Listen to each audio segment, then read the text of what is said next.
The soft hum of the engine filled the quiet car as Daniel Price drove through the sleepy streets of his small hometown.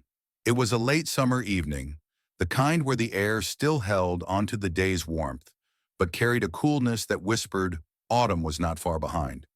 The streetlights cast a golden glow on the tree-lined avenues, illuminating the picturesque town that Daniel had called home for nearly 2 decades.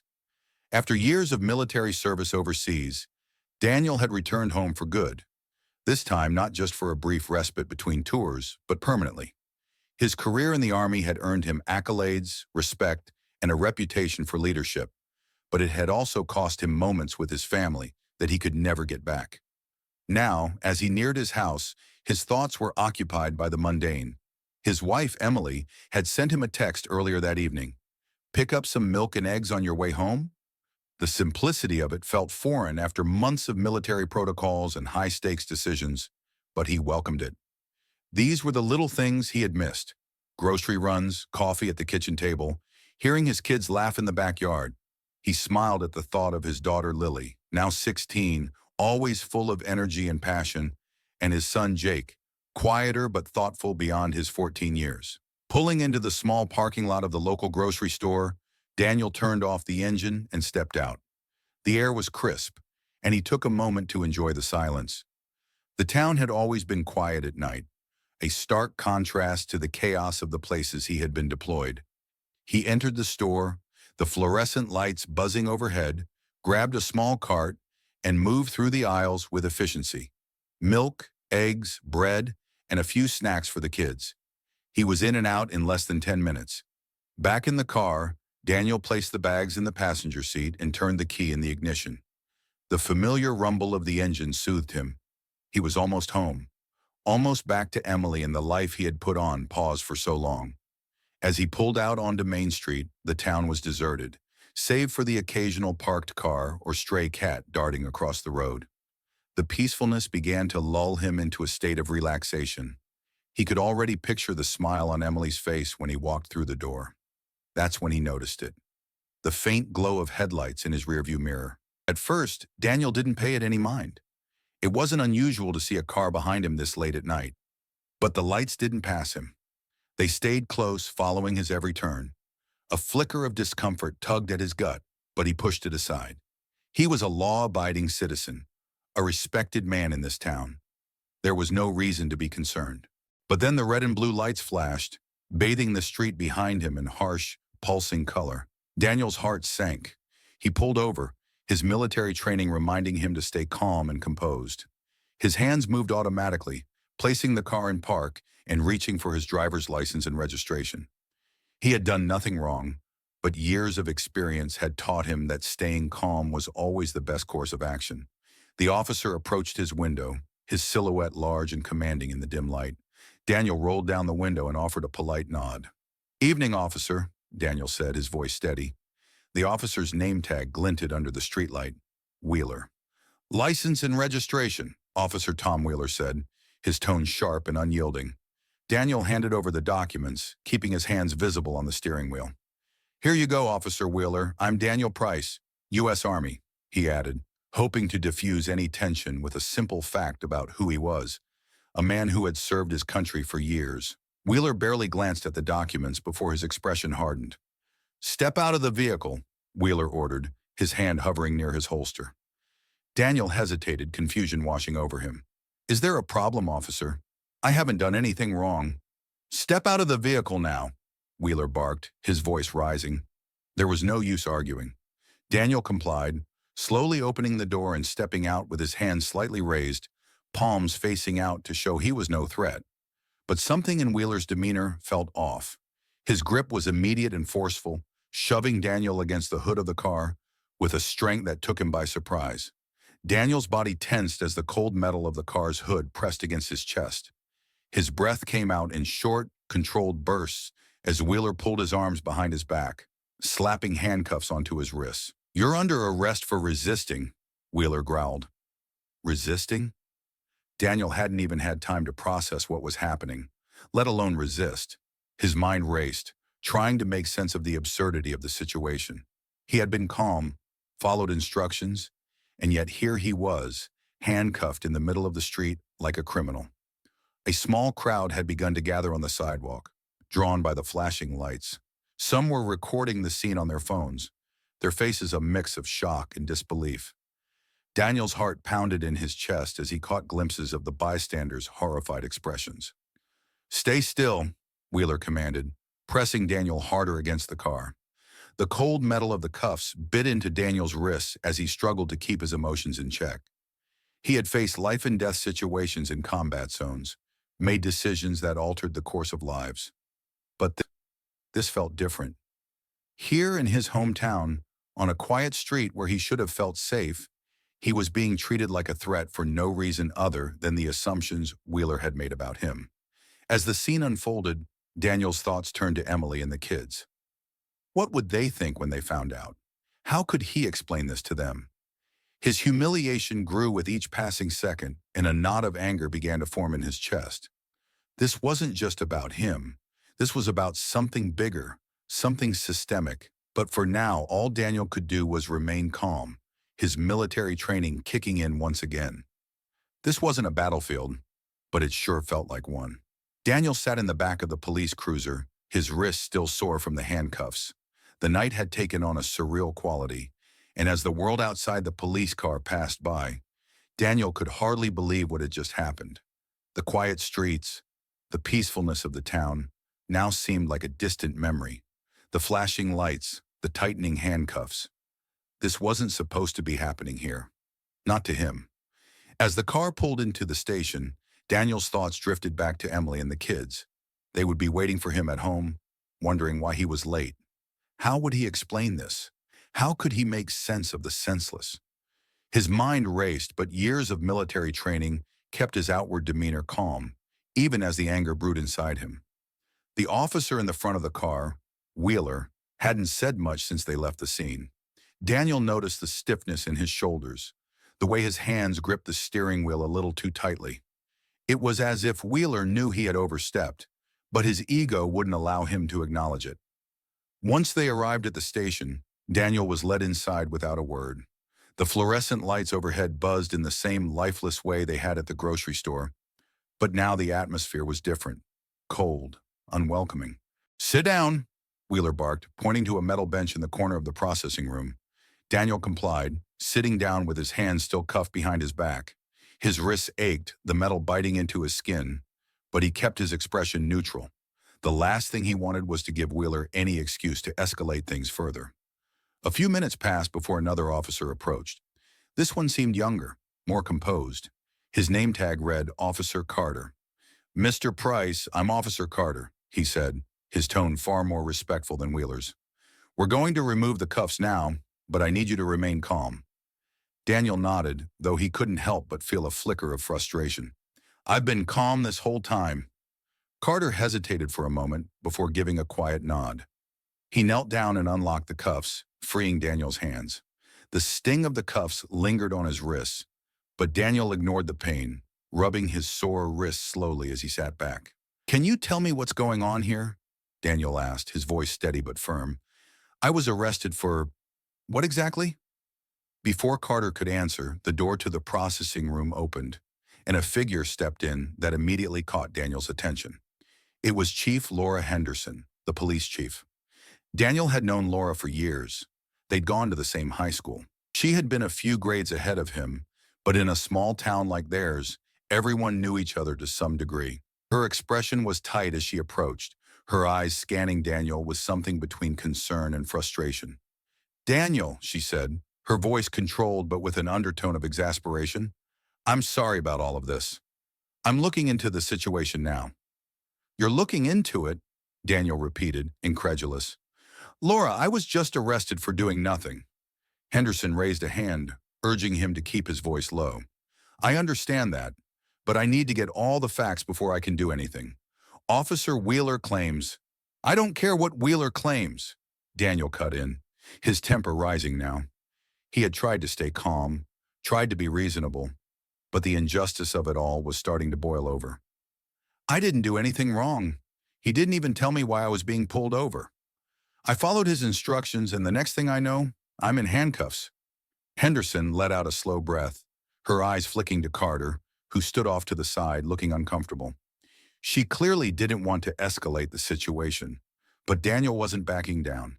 He had spent years in the military fighting for justice, for freedom. Now he was expected to sit quietly while his rights were violated.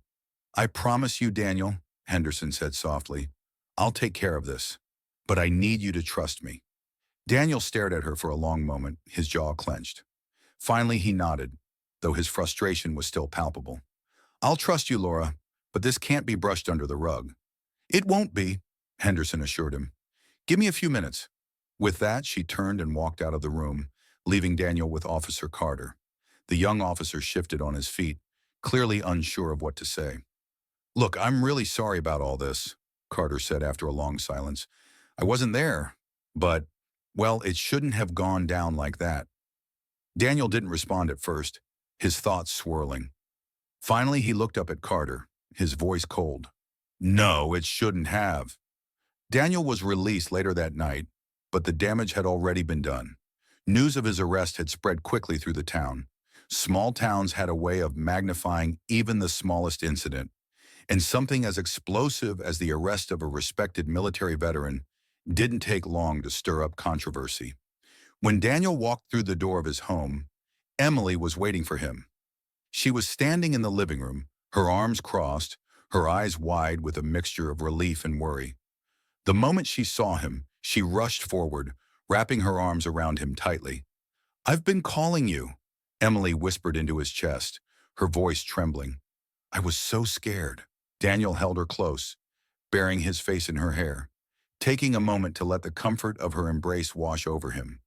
But the tension in his body didn't leave. How could it? He had been humiliated, treated like a criminal in the town he had fought so hard to protect. When he finally pulled back, he looked down at Emily, his jaw still tight. "I'm okay," he said softly. "But what happened tonight? It shouldn't have happened." "I know," Emily replied, her eyes searching his. "People are already talking. I saw it on social media." Daniel's gut clenched. Of course, people were talking. The video. He had seen people recording the arrest on their phones, but he had been too focused on staying calm to think about the implications. Now it was all starting to sink in. "What did they say?" Daniel asked, his voice low. Emily hesitated. "It's not good. People are outraged. A lot of them are angry that you were arrested at all. Some are calling for Wheeler to be fired." Daniel sighed, running a hand through his hair. "That's not going to happen. Laura's already trying to contain it." "I don't care about what Laura's doing," Emily said, her voice gaining an edge of anger. "You were wrongfully arrested, Daniel. This can't just be swept under the rug." Daniel didn't argue. Emily was right, but he also knew how these things played out. He had seen it before, even from a distance. Controversies like this rarely led to real consequences for those in power. People might protest, raise their voices, but eventually things went back to the way they were. Except this time, Daniel wasn't sure if he could just let it go. The next morning, the full scope of the situation hit him. His phone buzzed constantly. Calls, texts, social media notifications. The video of his arrest had gone viral. It wasn't just the town talking anymore. People from across the country were weighing in, sharing their outrage, their disbelief. Daniel watched the video in silence, feeling a mix of humiliation and anger rise inside him. There he was, standing calmly beside his car, following Wheeler's instructions, only to be shoved against the hood and handcuffed for no reason. It was all so clear, so undeniable, and yet he knew how easily these situations could be spun. As the day went on, more news outlets picked up the story. "Local Army veteran wrongfully arrested in small-town incident," one headline read. "Questions surround police misconduct after arrest of decorated veteran," said another. By noon, the story had become national news. By the afternoon, Daniel could hardly escape the flood of messages, news reports, and phone calls. His story had become a flashpoint in the national conversation about police brutality and racial profiling. News vans were parked outside his home, and his quiet suburban street was suddenly filled with reporters asking for statements, neighbors whispering in their driveways, and local activists gathering in solidarity. Emily sat across from Daniel at the kitchen table, her phone buzzing nonstop as she scrolled through the social media. Every post, every comment seemed to add more fuel to the fire. "This is getting out of control," Emily muttered, glancing up at him. "People are demanding an apology. Some want Wheeler arrested, and others are calling for the entire police department to be investigated." Daniel ran a hand over his face, the exhaustion from the previous night catching up to him. "I just wanted to come home and live my life, not become the face of a national controversy." "I know," Emily replied softly, reaching across the table to take his hand. "But you didn't ask for this. People are responding because what happened to you was wrong, and it's happening to others too." Daniel nodded, though the weight of it all felt overwhelming.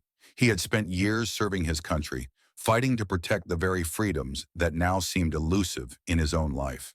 And now, because of one night, he was thrust into a fight he never wanted, but knew he couldn't avoid. Suddenly, the doorbell rang, and both Daniel and Emily turned toward the front of the house. Emily rose to answer it, but Daniel stopped her with a gentle hand on her arm. "I'll get it," he said, his voice weary but determined.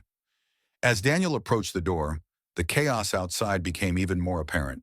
Voices of reporters, the flashing cameras, it was all there, waiting for him. But when he opened the door, he was surprised to find not a reporter, but Chief Laura Henderson, standing on his porch, her expression serious. "Can we talk?" she asked, glancing over his shoulder toward the press. "Inside, if possible?" Daniel hesitated, then nodded, stepping aside to let her in. Emily watched from the kitchen, her eyes narrowing in concern, but she stayed back as Daniel led Henderson to the living room. "Laura," Daniel began, his voice tight with frustration, "I hope you're here to tell me Wheeler's been suspended." Henderson sighed, rubbing the back of her neck as she sat down on the couch. "Daniel, I'm doing everything I can to investigate what happened, but you know these things take time. The situation is complicated." "Complicated?" Daniel snapped, unable to contain his anger any longer. "I was arrested for no reason, in front of half the town. What's complicated about that?" Henderson flinched at his tone but held her ground. "I understand you're upset. You have every right to be. But there are procedures we have to follow. Legal processes that take time. Wheeler has been placed on administrative leave while we conduct the investigation." "That's it? Administrative leave?" Daniel could hardly believe what he was hearing. "The man assaulted me, Laura. He threw me against the hood of my car without cause."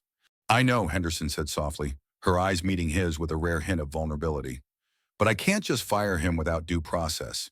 If we don't follow the rules, it could backfire and make it harder to hold him accountable." Daniel stood, pacing the living room in frustration. "This isn't just about me, Laura. This is about the people in this town, the people who don't have the platform I do. If I can be treated like this, what do you think happens to others?" Henderson's face hardened slightly. "You're right. This isn't just about you, and that's why I need to handle this carefully. We need to do this the right way if we want lasting change." Daniel stopped pacing, his hands clenched at his sides. He wanted to believe her, wanted to trust that she would do the right thing, but the anger still simmered beneath the surface. "Laura," he said after a long pause, "I can't just sit back and wait for the system to work when it's failed so many people for so long. Something has to change now." Henderson stood, her eyes steady as she looked at him. "I agree, and I'll do everything I can to make sure that happens. But I need you to be patient, Daniel. I need you to let the process play out." Daniel stared at her for a moment, his chest tight with frustration and uncertainty. Finally, he nodded, though it wasn't a gesture of full agreement. "I'll give you time," he said quietly, "but don't expect me to stay silent." 2 days later, Daniel stood at the front of a packed town hall meeting. He had been invited to speak by several local activists, and though he had initially resisted, Emily had convinced him that his voice needed to be heard. The room buzzed with tension as people filed in, filling every available seat. Some held signs that read, "Justice for Daniel," while others wore shirts with slogans about police accountability. Daniel scanned the crowd, recognizing many familiar faces, neighbors, fellow veterans, friends from his children's school. But there were also new faces, people who had come from neighboring towns and cities to show their support. At the front of the room, a small stage had been set up, and beside the podium, several local leaders stood in quiet conversation. Daniel recognized Reverend Jackson, a well-known civil rights leader from the area, and Alicia Sanders, a young activist who had been organizing protests since the night of Daniel's arrest. Emily stood beside Daniel, her hand on his arm, offering silent support. He took a deep breath, feeling the weight of the moment settle over him. This wasn't just about his personal experience anymore. It had become something much larger. "Are you ready?" Emily asked quietly, her voice soft but steady. Daniel nodded, though his stomach churned with nerves. "As ready as I'll ever be." When it was finally his turn to speak, Daniel approached the podium, the murmur of the crowd quieting as he stepped into the spotlight. The room seemed to hold its breath as he looked out over the sea of faces, searching for the right words to express the turmoil inside him. "I never thought I'd be standing here," Daniel began, his voice low but clear. "I never thought that after serving my country, after fighting for the freedoms we all hold dear, I'd be treated like a criminal in my own town." A ripple of agreement moved through the crowd, but Daniel pressed on, his voice gaining strength. "But this isn't just about me," he continued. "What happened to me happens to people across this country every day. People who don't have a platform, who don't have the ability to speak out. And that's why I'm here. Not for me, but for them." The crowd erupted into applause, the energy in the room swelling as Daniel's words resonated with them. He took a deep breath, letting the moment sink in before continuing. "We have a problem in this country, and it's not just about bad cops or bad policies. It's about a system that allows this kind of injustice to continue. A system that treats people differently based on the color of their skin, the neighborhood they live in, or the assumptions made about them before they even have a chance to speak." Alicia Sanders stepped forward, standing beside Daniel in a show of solidarity. She nodded at him, her eyes filled with determination. "This movement is about more than one incident," Alicia said, taking over for a moment. "It's about making sure that what happened to Daniel doesn't happen to anyone else. It's about holding our institutions accountable and demanding justice for everyone, not just a select few." The crowd erupted once more, their voices rising in unison as the momentum of the movement grew. Daniel stood at the podium, watching as the people in the room rallied behind the cause, their passion fueling his own resolve. As the days turned into weeks, the protests grew larger. What had started as a local response to Daniel's arrest had now become a national movement. News outlets continued to cover the story, and prominent figures, politicians, celebrities, activists, voiced their support. Daniel found himself at the center of it all, thrust into a role he hadn't asked for, but couldn't turn away from. He spoke at rallies, gave interviews to national media, and met with civil rights leaders who had been fighting for change long before his name became a headline. But with the attention came opposition. A growing number of counter-protests began to form, fueled by those who believed Daniel's arrest was justified or who resisted the calls for police reform. They gathered in small groups, holding signs that read, "Support our police," and shouting down the activists who demanded change. The tension in the town reached a boiling point one evening when a peaceful protest was interrupted by a group of counter-protesters who clashed with the marchers. The police arrived quickly, but instead of de-escalating the situation, they seemed to target the protesters, leading to several arrests and a growing sense of outrage. Daniel watched from the sidelines, his heart pounding as the chaos unfolded before him. He had come to the protest to speak, to offer words of unity and hope, but now he found himself caught in the middle of a conflict that seemed to spiral out of control. Emily stood beside him, her hand gripping his tightly, as they watched the crowd surge back and forth, the chants of "No justice, no peace" echoing through the streets. "We have to stay calm," Daniel muttered, though his own anger was threatening to boil over. But calm was becoming harder to maintain. The tension in the town had reached its peak. Every day the streets were filled with protesters demanding change, while counter-protesters grew bolder, fueled by anger and fear. The national media continued to cover every confrontation, every rally, and every speech made by Daniel. It was overwhelming, and Daniel found himself struggling under the weight of it all. Emily watched him closely as he paced their living room late one night, his phone buzzing constantly with messages from reporters, activists, and community leaders. His eyes were tired, his face drawn with worry. He had become the face of a movement, but the responsibility was taking a toll on him. You need to take a break, Emily said softly, sitting on the edge of the couch as she watched him wear a path across the carpet. You can't keep this up? Daniel shook his head, his jaw tight with frustration. I don't have time to take a break, Emily. This is bigger than me now. People are counting on me. They're not just counting on you, Emily argued gently. There are others in the movement. Alicia, Reverend Jackson. They can take some of the load. You don't have to do this alone.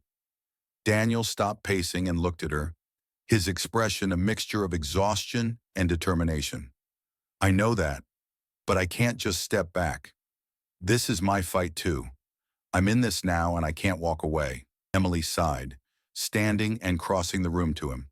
She placed her hands on his shoulders, grounding him with her presence. I'm not asking you to walk away. I'm asking you to take care of yourself. You've been through so much already, and I'm worried about you. Daniel softened, his eyes meeting hers. I'm worried too, but I don't know how to stop. Not when there's so much at stake. Emily leaned in, resting her forehead against his. We'll figure it out together. Just don't lose yourself in all of this.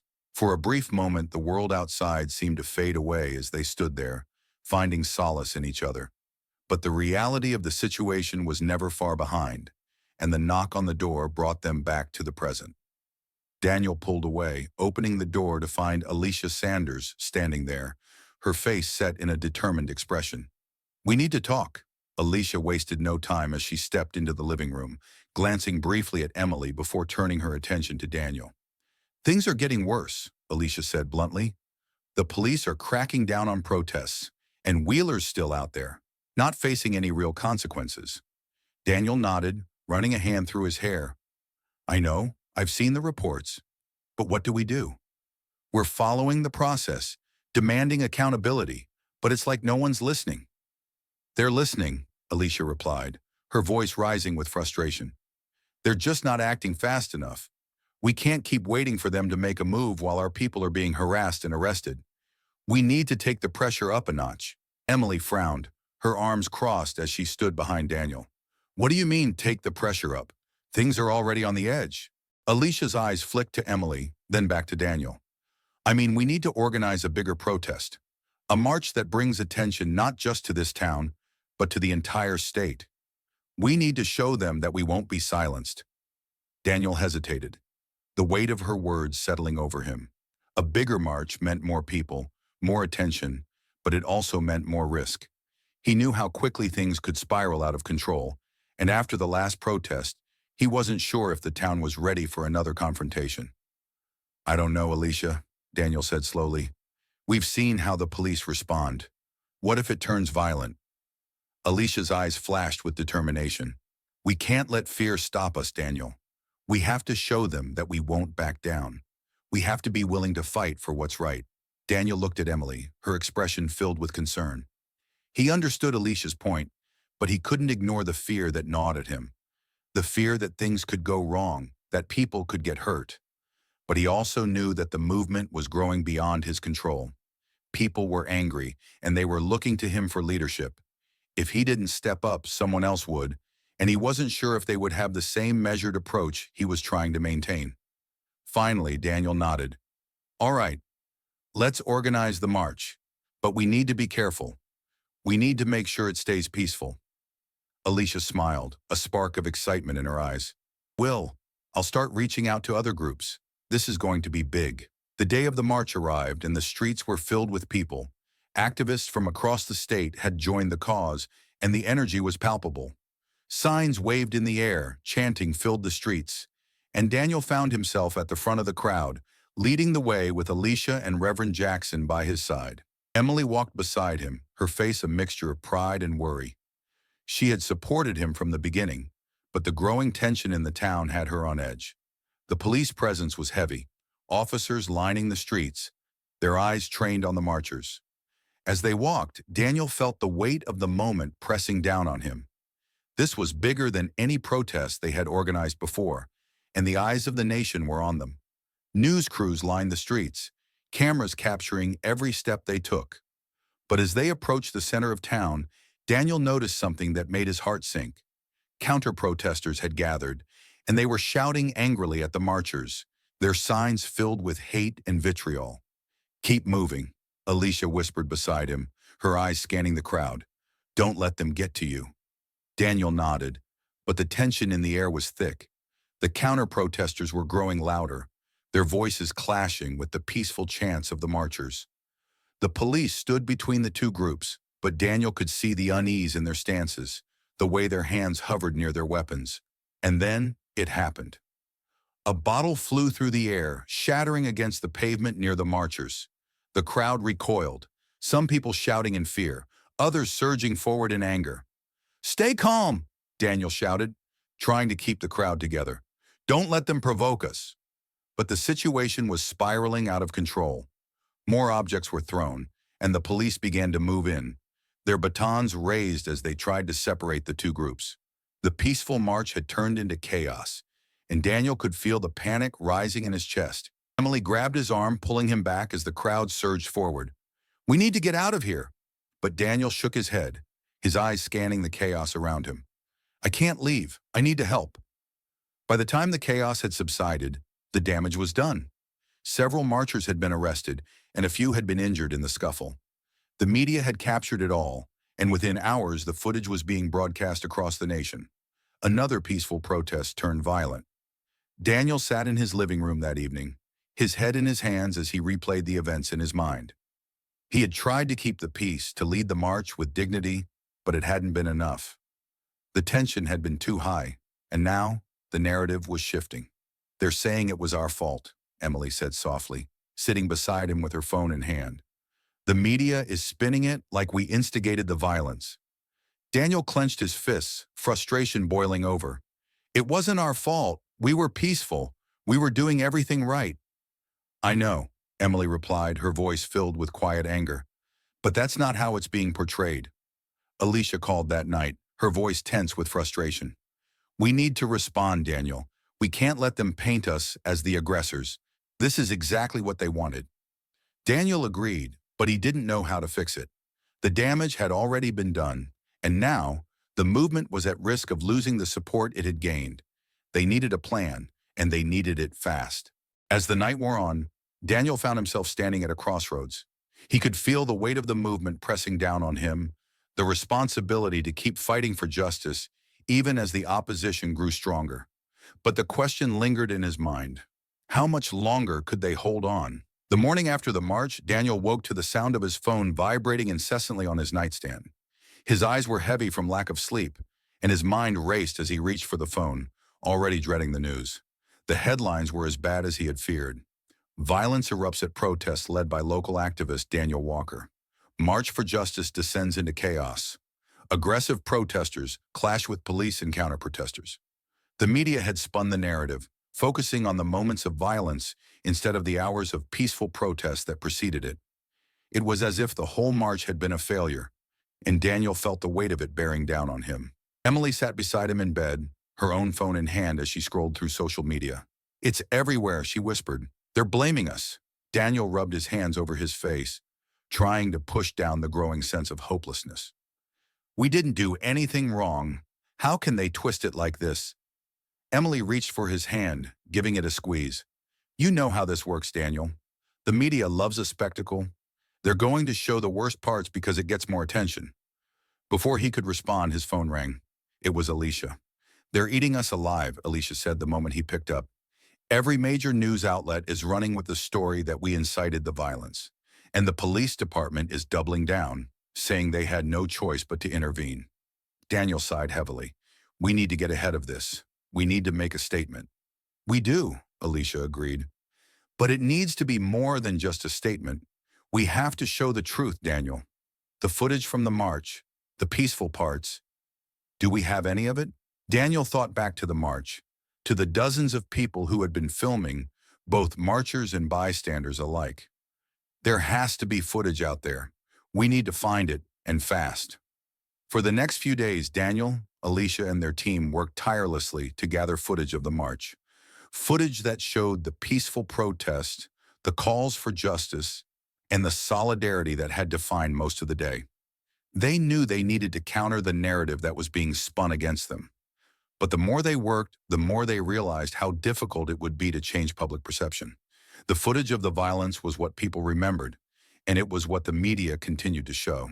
"We have to make a statement now," Alicia said one afternoon as they sat in Daniel's living room, surrounded by laptops and phones. "We can't wait any longer. People are turning against us." Daniel nodded, his mind racing with what he wanted to say. "It has to be strong. We need to make it clear that we're not backing down, but we also need to remind people what we're really fighting for." The pressure was immense. Every day that passed, the movement lost ground. People who had once supported them were starting to question whether the protests were doing more harm than good. But Daniel knew they couldn't stop. If they gave up now, everything they had worked for would be lost. That evening, Daniel stood in front of a camera in his living room, ready to deliver the most important message of his life. Alicia stood behind the camera, while Emily watched from the doorway, her arms crossed with concern. Daniel took a deep breath, then began to speak.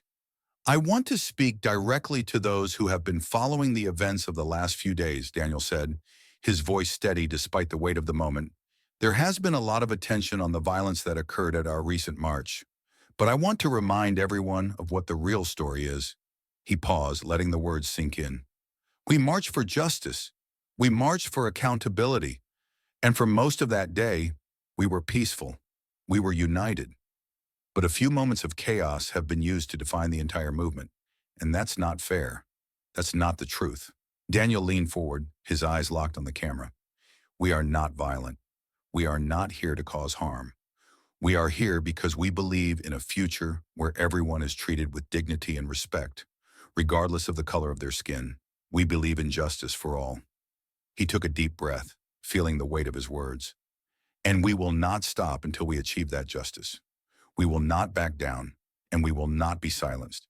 We are fighting for a better future, not just for ourselves, but for generations to come."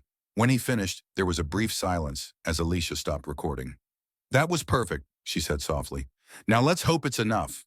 The video went live the next morning, and within hours it was being shared across social media, gaining traction faster than Daniel had expected. People began to see the peaceful side of the protest, the side that had been overshadowed by the violence. Support started to trickle back in, and for the first time in days, Daniel felt a glimmer of hope. But not everyone was convinced. The local police chief, John Edwards, held a press conference the following day, defending the actions of the officers during the march, and claiming that the protesters had been the ones to escalate the situation. "It's the same story," Daniel muttered, watching the press conference from his living room. "They're going to keep blaming us." "We expected this," Alicia reminded him, "but we're not done fighting." Later that week, Daniel received an unexpected call from a journalist named Rebecca Larson, one of the few reporters who had covered the march from start to finish. She had been skeptical of the movement at first, but after seeing the footage that Daniel and his team had released, she wanted to talk. "I've seen the footage," Rebecca said over the phone, "and I think there's more to this story than what's being reported.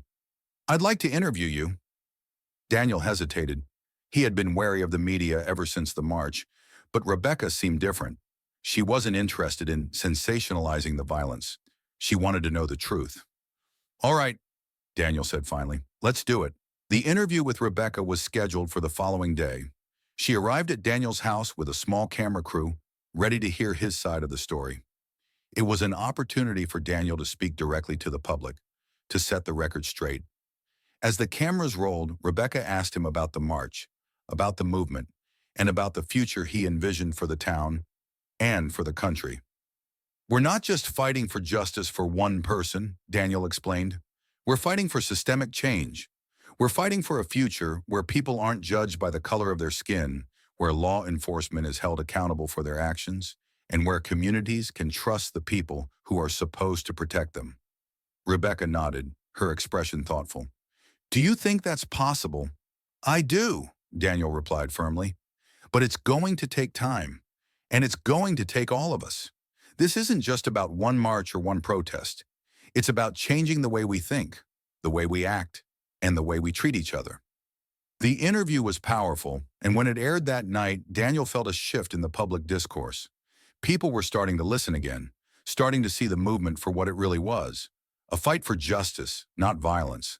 But the victory was short-lived.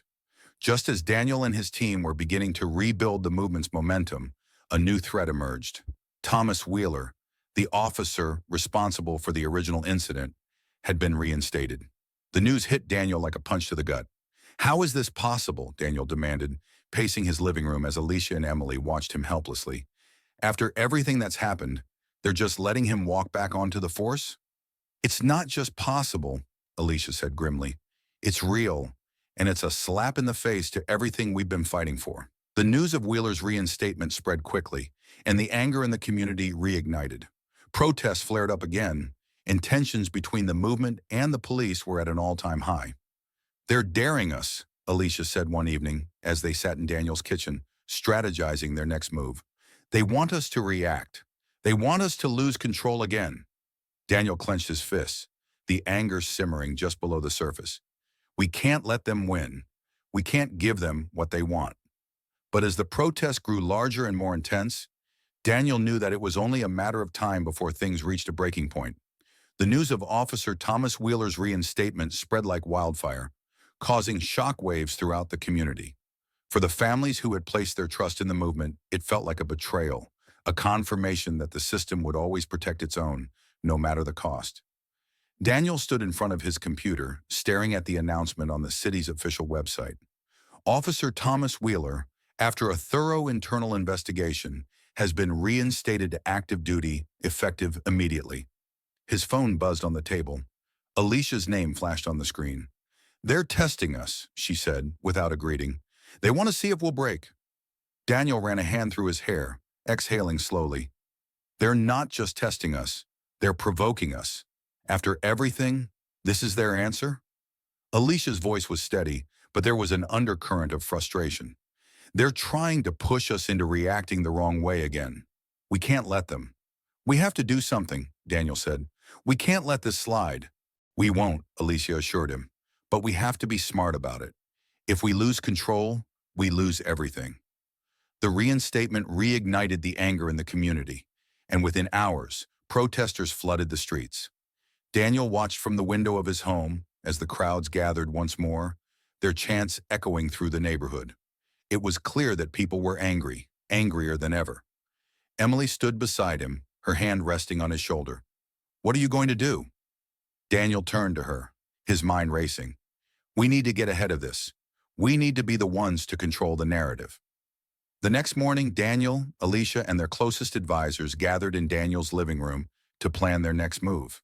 They couldn't afford another violent outburst, that much was clear. But they also couldn't allow Wheeler's reinstatement to go unchallenged. "We need to go public with this," Alicia said, leaning forward. "But we do it on our terms. We hold a press conference, we call for accountability, and we make it clear that we're not going to stand by and watch this happen." Daniel nodded. "But we also need to make sure the public understands why this is important. It's not just about one officer, it's about a broken system." The group spent hours crafting a message, carefully choosing their words. They would appeal to the public, demanding transparency and accountability from the police department. They would call for Wheeler's immediate removal, but they would do it peacefully. "We need to control the optics," Alicia said. "We can't afford another situation like the march. We have to be calm, collected, and clear." The press conference was scheduled for the following day. It would take place at the steps of City Hall, and they expected a large turnout. The media was already buzzing, and Daniel knew this was their chance to shift the narrative back in their favor. The next day, the steps of City Hall were filled with protesters, community leaders, and reporters. Cameras lined the front, all focused on the podium where Daniel would speak. The atmosphere was tense, the weight of the moment palpable. Daniel stood at the podium, taking a deep breath as he looked out over the crowd. His heart pounded in his chest, but he knew that this was a moment he couldn't afford to get wrong. "Thank you all for being here today," he began, his voice steady but full of conviction. "We are gathered here because once again, we have been shown that the system is broken. The reinstatement of Officer Wheeler is not just an insult to those of us who have been fighting for justice. It's a threat to every person who believes that accountability should apply to everyone, including those in positions of power." The crowd murmured in agreement, and Daniel continued, his voice growing stronger with each word. "We are not asking for special treatment. We are not asking for favors. We are asking for justice. We are asking for a system that holds its officers to the same standards as everyone else. Officer Wheeler's reinstatement sends a message that there are no consequences for those who abuse their power, and that is unacceptable. The crowd erupted into applause, their support bolstering Daniel's confidence. "We will not back down," he declared. "We will not stop fighting until there is real change, but we will do it peacefully. We will do it with integrity, because this movement is not about chaos. It's about justice." As he spoke, Daniel could feel the crowd's energy shift. The anger was still there, but it was being channeled into something more powerful: resolve. "We demand transparency," he continued. "We demand accountability. And we demand the removal of Officer Thomas Wheeler from the force. This is not a request. It is a necessity if we are ever to rebuild the trust that has been broken." The crowd erupted into cheers, their voices rising in unison. Daniel stepped back from the podium, his heart racing. He knew that they had taken an important step forward, but the battle was far from over. The press conference was a success, but it wasn't long before the backlash began. The police department issued a statement defending Wheeler's reinstatement, claiming that the internal investigation had found no evidence of wrongdoing. "It's the same story," Alicia said bitterly as she read the statement aloud to the group. "They're closing ranks, protecting their own." Daniel clenched his jaw, the frustration boiling inside him. "We expected this. They're going to keep defending him, but we can't stop." The media was divided. Some outlets praised Daniel's calm, measured approach, while others continued to focus on the violence from the previous protests. It was clear that the fight for public perception was far from over. But there was one piece of good news. More people were starting to speak out in support of the movement.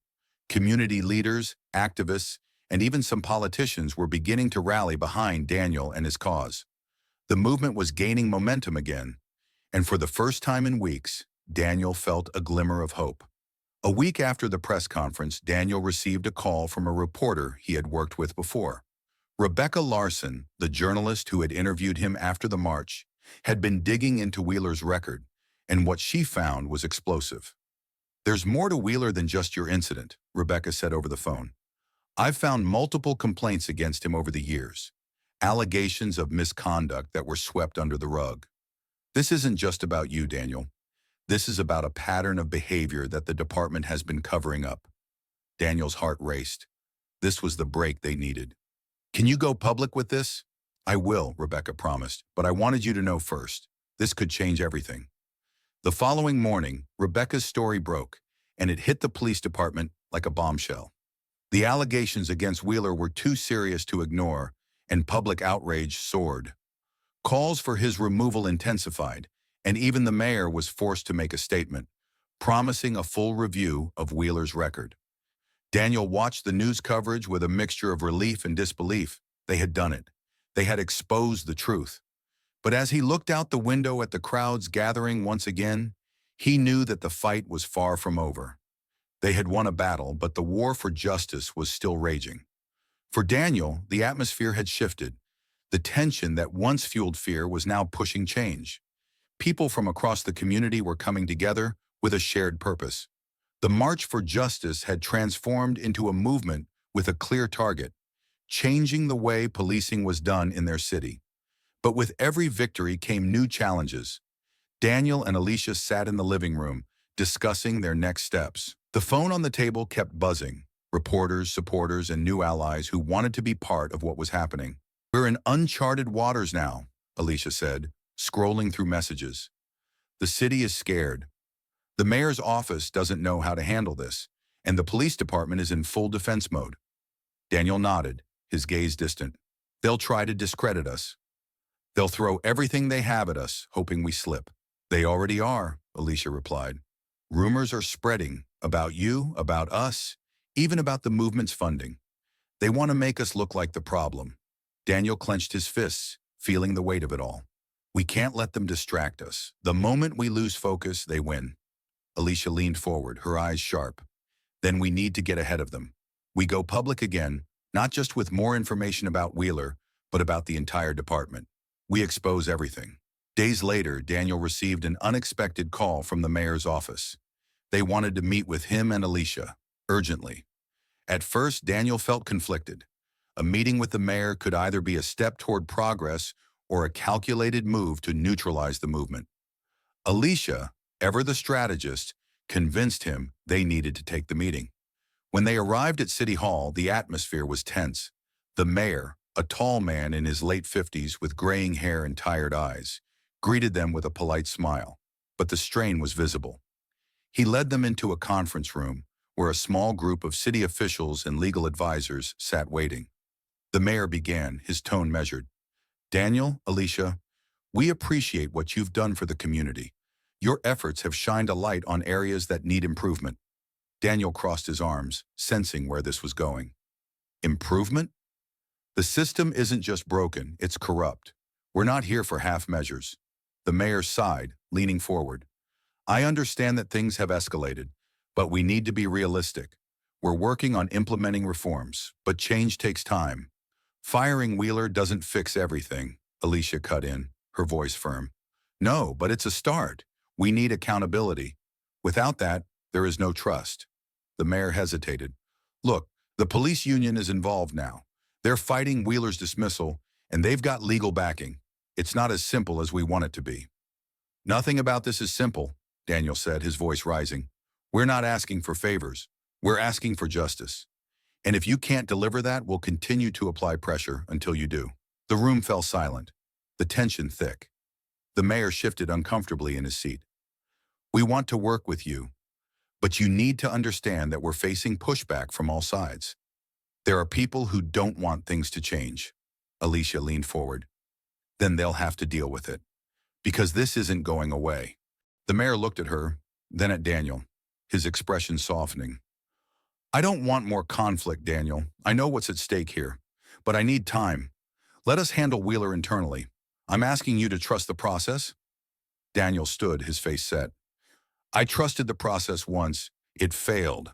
If Wheeler isn't removed by the end of this investigation, we'll make sure the world knows." The weeks following the meeting with the mayor saw both sides bracing for a fight. The city's investigation dragged on, and while the public pressure was mounting, the system seemed intent on stalling. Protests continued, and Daniel and Alicia worked tirelessly to keep the momentum of the movement alive. Then one afternoon, Alicia received a tip from an inside source within the police department. She read the message twice before calling Daniel. "They're planning something," she said, her voice tense. "The department is considering reinstating Wheeler with full honors. They're saying it's to prove a point, that the movement doesn't dictate policy." Daniel's heart pounded. "They're trying to provoke us." Alicia nodded. "We can't react the way they expect us to." "We need to mobilize," Daniel said. "We need to show them that we won't back down, no matter what they try." On the night before the department's planned announcement about Wheeler, the city square was packed with protesters. The atmosphere was electric, filled with tension and anticipation. Daniel stood at the center of it, surrounded by a sea of people holding signs and chanting for justice. "This is it," Alicia said, standing beside him. "We have to be prepared for whatever happens next." Daniel nodded, his jaw tight. "We've come too far to back down now." As the crowd continued to grow, rumors swirled that the police were planning to make a statement. Tensions escalated, with some in the crowd pushing for more aggressive action. Daniel and Alicia did their best to keep things calm, but the frustration was palpable. Suddenly, the sound of sirens filled the air. A line of police vehicles pulled up to the edge of the square, their lights flashing ominously. The crowd fell silent, waiting for what would happen next. A voice boomed through a loudspeaker. "This is the police department. We urge you to disperse peacefully." Daniel stepped forward, raising his hands to calm the crowd. "We are peaceful," he shouted. "We are here for justice, not violence." But the tension was building, and Daniel could feel it. The crowd was on edge, and any wrong move could send them into chaos. And then, as if on cue, Officer Wheeler appeared at the front of the police line, flanked by other officers. He was in full uniform, his badge gleaming in the streetlights. The sight of him sent a shockwave through the crowd. Daniel felt the anger rise in his chest. This was the provocation they had been waiting for. But before he could react, Alicia grabbed his arm. "Don't give them what they want," she whispered urgently. "Stay calm." Daniel took a deep breath, forcing the rage down. He turned to the crowd, his voice steady but firm. "We don't back down. We stand united, but we do it peacefully." The crowd echoed his words, and slowly, the tension began to ease. The police held their ground, but they didn't advance. For now, the situation was under control. But Daniel knew this was just the beginning. The real fight was yet to come. The following morning, the city made its announcement. Officer Wheeler would not be removed from the force. Instead, he would be placed on administrative duty, a move that was seen as a slap in the face to the movement. Daniel and Alicia stood together as the news broke. They could feel the weight of the community's disappointment, the sense that once again, justice had been denied. But Daniel wasn't ready to give up. He knew that the fight wasn't over. Not yet. "They think this will break us," he said quietly. "But they're wrong." Alicia nodded, her eyes fierce. "We're not done."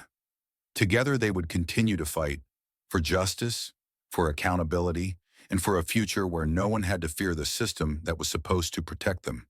The battle was far from over, but Daniel knew one thing for sure. They had already won in one crucial way. They had awakened a movement that would never be silenced again. The announcement of Officer Wheeler's reassignment had left the community simmering with frustration. For many, it felt like another betrayal, a stark reminder that the system was designed to protect its own. Daniel stood in front of the community center, watching as protesters came and went, their signs now weathered, their voices growing hoarse but still determined. The square had become a gathering point for those seeking solace and solidarity. Alicia joined him, her expression a mix of determination and exhaustion. "They're testing us," she said. "They think this will make us fade away." Daniel shook his head. "They underestimate us. This movement is bigger than one officer. It's bigger than this city." "We need to be smart about our next move," Alicia replied. "We can't lose the momentum, but we also can't afford to act out of anger. That's what they want." Daniel nodded in agreement, but a deep weariness had settled over him. He had spent months fighting, organizing, speaking out, and though the progress had been undeniable, it felt like they were still only scratching the surface.